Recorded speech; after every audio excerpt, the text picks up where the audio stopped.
সম্মানিত ভিউয়ার্স, আসসালামু আলাইকুম।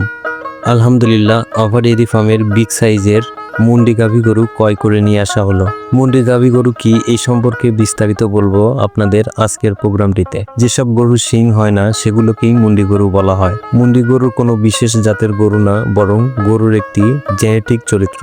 আমাদের দেশে অনেকের ধারণা করে থাকে মুন্ডি গরুর বিশেষ কোনো চরিত্র বহন করে থাকে, অথবা মুন্ডি গরুর অধিক দুধ প্রদান করে, কিন্তু আসলে মুন্ডি গরুর কোনো বিশেষ চরিত্র নেই। তবে ইউরোপের অধিক দুধ উৎপাদন সক্ষম ফার্মগুলোতে দেখা যায় বেশিরভাগ গরুই মুন্ডি গরু। এটার প্রধান কারণ, অধিক দুধ উৎপাদনকারী গাভীগুলোকে জেনেটিক্যালি মডিফিকেশনের মাধ্যমে গরু জন্ম দেওয়া হয়। তবে আমাদের দেশে প্রাকৃতিকভাবে জন্ম নেওয়া কিছু হলস্টাইন ফ্রিজিয়ামের মধ্যে মুন্ডি গরু দেখা যায়। মুন্ডি গরু লালন পালনের সুবিধা রয়েছে অনেক, যেমন শিং না থাকায় অন্য গরু বা মানুষকে আঘাত করতে পারে না। গরু পালনের অনেক নিরাপদ ও সহজ হয়। ধন্যবাদ। আবার ডেইরি ফার্মের নতুন আপডেট প্রোগ্রামটি দেখার আমন্ত্রণ জানিয়ে আজকের প্রোগ্রামটি এখানেই শেষ করছি।